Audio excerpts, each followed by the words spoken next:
Welcome back to Intro to Religion, PHL 1030. We're going over Tim Bayne's book, Philosophy of Religion, a very short introduction. In this video, we're going over the question for Exam 1, Part B, Question 13.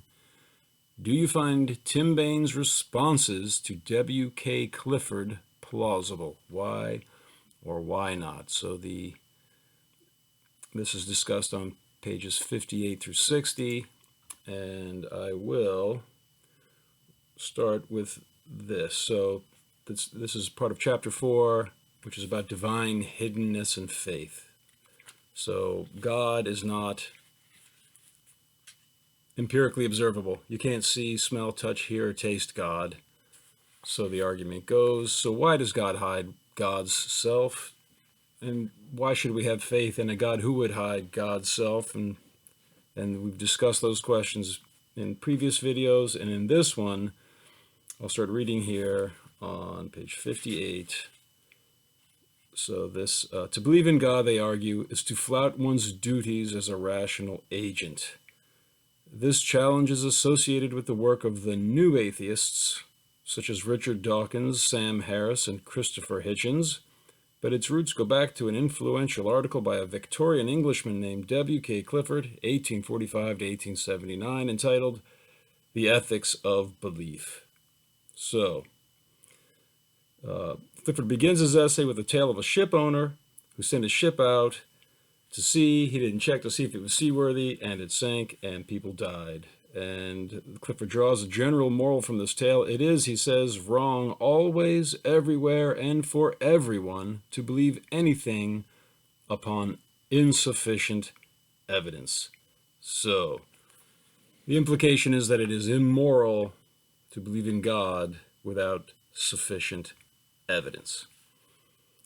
Okay, so I, for one, will point one logical problem out with Clifford's dictum here. Wrong always, everywhere, and for everyone to believe anything upon insufficient evidence. Do we have sufficient evidence for that claim? Do we have sufficient evidence to believe it is always wrong everywhere for anyone to believe anything without sufficient evidence? I don't think we do. Neither does Tim Bayne. He says on page 59, let us begin with the notion of sufficient evidence. Unless we can provide a reasonable analysis of sufficient evidence, we won't be able to evaluate Clifford's dictum. So he goes on to say that he believes in a lot of things. The U.S. Civil War ended in 1865. The Nile is the longest river. He wasn't there at the Civil War to see it end. He's never been to the Nile River, but he believes it. Why does he believe it? Because he takes the word of experts. So, on the second paragraph on page 59, he says, a more plausible conception of sufficient evidence identifies it with what is accepted by appropriately positioned individuals, experts. So then the question is, what if the experts disagree? So then Tim Bayne brings up some points. He says, consider any contested claim in ethics, politics, or philosophy, such as the claim that euthanasia should be decriminalized, that free market capitalism is conducive to human flourishing, or that consciousness is a brain process. None of these claims commands general assent among those who have reflected on them. So if sufficient evidence is equated with evidence that puts a matter beyond reasonable doubt, then Clifford's dictum would be at odds with our right to believe a great many of the ethical, political, and philosophical propositions that we do in fact believe. So who would be an expert in the question of God's existence? I don't think you would get general agreement about that. Who's an expert? Different religions have different experts, but different religions have different conceptions of God. But at any rate, to believe that it would be immoral to believe anything without sufficient evidence, that presupposes that he knows what morality is, that he knows what is morally good and what is morally bad. What sufficient evidence could he have to prove that?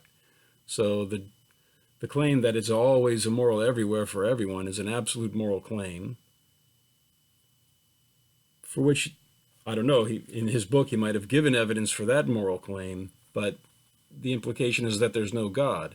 Without God, the same arguments that go against the existence of an omnipresent spirit would go against the existence of an omnipresent moral standard or any kind of absolute truth. So Clifford's whole dictum seems suspicious from the get-go. What about if you're lost in a neighborhood and you ask someone walking down the street, do you know how to get to this other street? You just take their word on it. You don't have sufficient evidence to know that they're not going to mess with you and send you in the wrong direction.